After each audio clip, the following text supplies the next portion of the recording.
Voilà, donc concrètement, comment on parle d'argent aux enfants? Beaucoup de parents estiment que les enfants ne sont pas en mesure d'apprendre, de comprendre, d'assimiler, de pratiquer, de produire ou de réaliser certaines choses essentielles à la vie.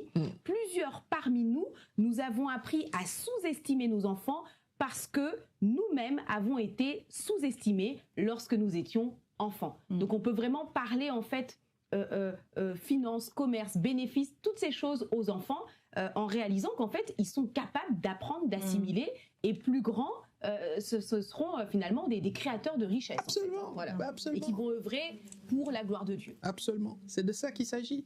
Mais on a l'habitude de dire, on peut donner que ce qu'on a. Oui. Donc beaucoup de parents eux-mêmes ne sont pas capables ne sont pas qualifiés pour pouvoir apporter cela à leurs enfants. Mais ils peuvent le devenir. Ils peuvent le devenir, ils peuvent le devenir d'ailleurs. C'est ça. Un jour, j'ai dit à mon fils, il avait 12 ans à l'époque, donc maintenant il a 14. Je lui ai dit, petit, à partir de l'année prochaine, tu t'occupes toi-même des frais de scolarité. Je lui ai dit, il n'y a pas de souci. Mais comment je vais faire? Ok. Je lui ai dit, voici, je vais te prendre en consultation. Je vais t'expliquer 2 ou 3 choses. Je vais t'envoyer la facture. Okay. Je ne vais pas te demander de payer maintenant. Okay? Tu vas payer un peu plus tard. Alors, je lui ai dit, tu peux vendre des livres. Tu as un contrat avec moi? Je donne une commission. Ah bon? Ouais. Ok, papa, je suis d'accord. Il me demande de lui donner son stock. Je lui donne son stock de livres. Je lui apprends à faire l'inventaire et tout ça. Et quelques jours plus tard, je réalise que tous ses copains sont en train de vendre mes livres. Ah, il les a pris sous-traitance. Il a recruté. Je lui demande, mais comment tu les payes? Avec tous ces amis-là? Il me dit, non, je leur donne 20%. Mais 20% de quoi? En fait, mon fils avait cru. Il avait cru que le stock, c'était pour lui. Ça veut dire que je lui ai donné des livres. Ça veut dire que c'est comme s'il était l'auteur. Oh, wow. Et lui, maintenant, il est allé chercher... Je lui ai dit, mais non, c'est pas comme ça. Mais comme on n'avait pas signé de document, j'ai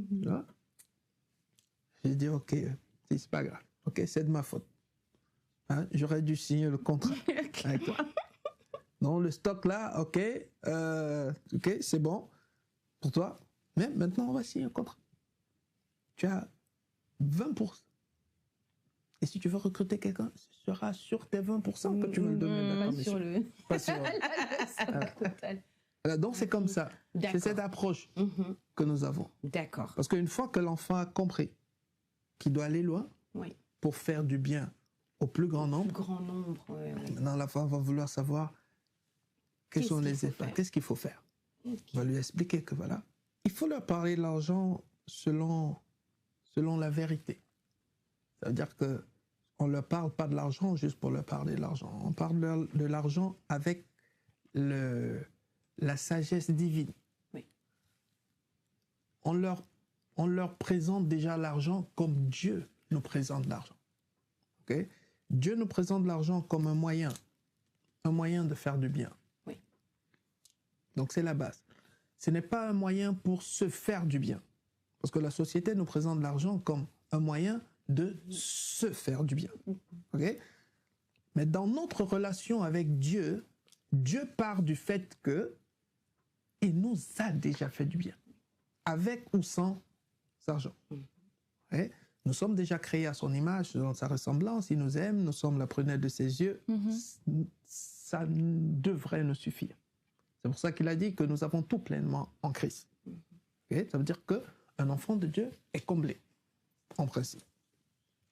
Maintenant, il nous demande d'aller faire du bien aux autres. Et dans le aller faire du bien aux autres, bien sûr, il y a aussi le bien matériel.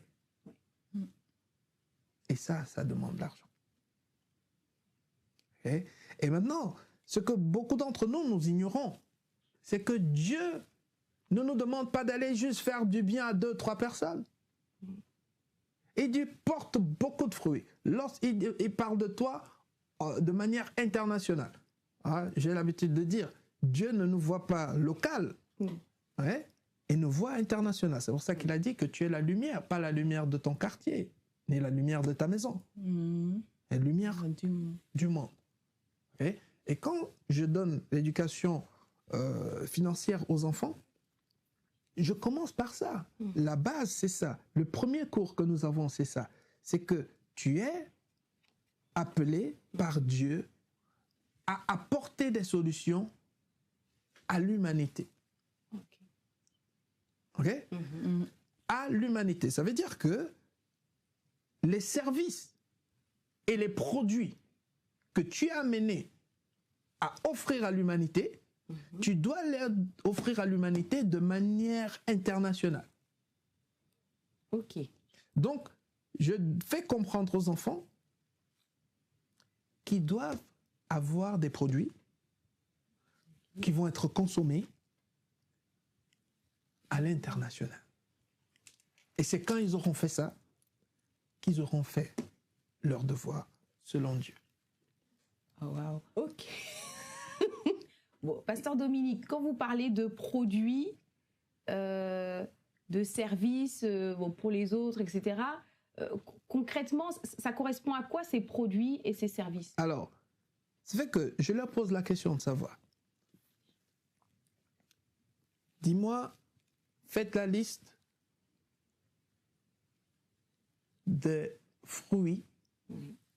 Hein, parce que je parle aussi de porter du fruit. D'accord. Okay. Faites-moi la liste du type de fruits que vous voulez porter en faveur de l'humanité. Ok? Donc, on va dire, voilà, moi je veux faire des restaurants, je veux être restauration, moi je veux construire des hôpitaux, moi je veux construire des écoles. Voilà, donc je veux dire, c'est très bien. Ok? Mais maintenant, l'autre dimension, c'est que des écoles, des hôpitaux, on doit les retrouver partout. Donc c'est pour les préparer déjà à ne pas avoir la mentalité de je veux construire une école et puis je vais chanter partout, je veux une école. Alors maintenant, je leur demande de me citer des produits ou des services qu'on retrouve dans plusieurs pays. D'accord. Naturellement, la plupart du temps, ils commencent par McDo, Coca-Cola. International. Oui. Okay. Donc, c'est comme ça, c'est ça notre approche. Pour que dès là, à la base, que des enfants commencent à comprendre que avoir une chaîne de restaurants, ce n'est pas un luxe. C'est normal. C'est normal. Ça fait partie de leur mission sur la terre. C'est pas un luxe, c'est pas pour qu'on dise que c'est pas pour qu'ils soient vus, c'est pas pour qu'on les acclame, c'est pour que Dieu prenne plaisir.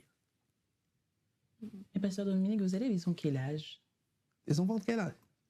Voilà, Parce que Pasteur Dominique, vous faites donc des formations pour les enfants de 9 ans à 16 ans sur justement sur la sagesse, D'accord. La sagesse divine et la culture biblique. Donc vers 9 ans, ils commencent déjà. Oui.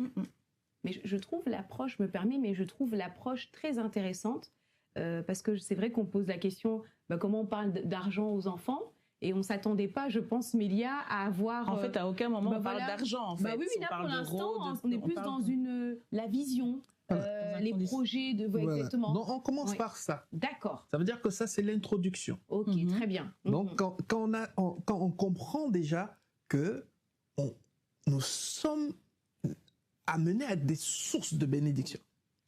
Et l'enfant comprend qu'il n'est pas juste amené à être une source de bénédiction pour son cousin, sa cousine, et puis sa tante, mais pour ainsi de suite. Mais pour le monde.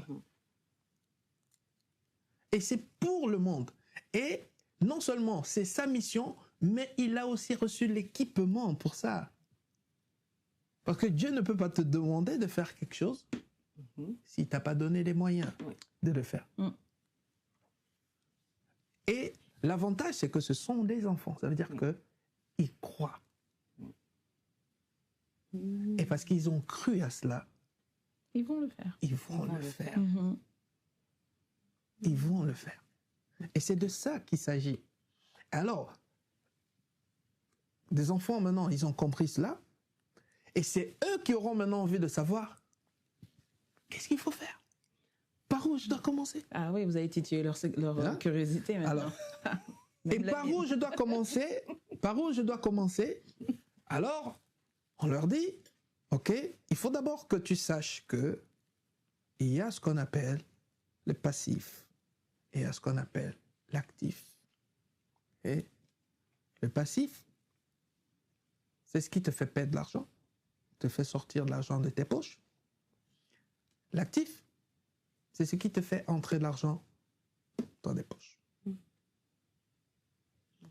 Alors, si tu veux devenir cet entrepreneur, cette personne qui fait du bien à l'humanité, il faut d'abord que tu saches que chaque fois que tu as 1 euro, au lieu d'acheter quelque chose qui va te faire dépenser d'argent, tu dois penser à acheter quelque chose qui va te faire Rentrer les sous. rentrer les sous.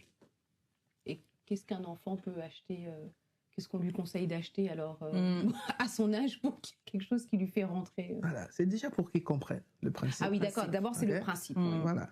Alors, cet enfant va se dire que qu'est-ce que je peux acheter pour faire rentrer les sous? Peut-être que je peux acheter un sachet de bonbons. Mm. En gros, maintenant que je vais vendre en détail à mes copains à l'école. Donc, il aura acheté un paquet de bonbons, pas pour les consommer. Oui. Parce que s'il achète des paquets de bonbons pour les consommer, ce paquet de bonbons, c'est un passif. Mais il achète un paquet de bonbons pour le vendre et faire un profit. Là, le paquet de bonbons est un actif. Ok? Mhm. Alors, maintenant, qu'est-ce qu'il va refaire? Il a eu un bénéfice et il va La refaire transaction. la transaction. Le plus tôt nos enfants comprendront le fonctionnement de l'argent, le plus tôt ils pourront commencer à attirer de l'argent dans leur vie pour ensuite le fructifier. C'est ça. C'est de ça qu'il s'agit. Parce que y a des personnes qui vont se demander, mais pourquoi les enfants? Pourquoi les enfants? Tu vois, au début du livre, je parle de 8 choses. 8 choses que beaucoup de parents ignorent à propos de leurs enfants. Ok? Et une des 8 choses que je trouve tellement importante, c'est que nos enfants ne sont pas des enfants. Oui, je me souviens de ce passage. Nos enfants ne sont pas des enfants. Les enfants ne sont pas des enfants. Et comment nous le savons? Il y a cette histoire de Jérémie dans la Bible. Jérémie, un petit garçon que Dieu a appelé et Dieu lui a dit, écoute, je vais t'envoyer en mission. Ouais. Tu vas aller rencontrer des autorités et tu vas leur dire ceci, tu vas leur dire, il dit, mais non, mais je suis qu'un enfant. Et si la Bible nous dit que Jérémie a dit qu'il était un enfant, ça veut dire que Jérémie était effectivement enfant, ouais. un enfant. Et Dieu lui répond en disant, ne dis plus jamais je suis un enfant. Tu iras partout, je t'enverrai. Mhm. Et il dit encore, et n'essaye même pas d'avoir peur d'eux. Si tu as peur d'eux, et c'est moi-même qui te ferai peur. Mm. Ok? Or, Dieu, c'est le Père par excellence. Oui. C'est lui le sage des sages. Et si Dieu, le sage des sages, est en train de nous apprendre que l'enfant n'est pas un enfant, il est en train de nous communiquer une sagesse que beaucoup d'entre nous aujourd'hui nous ignorons. Mais la vérité, c'est que ce n'est pas tous les parents qui l'ignorent. Il y a quand même des parents Oui. qui ont compris cela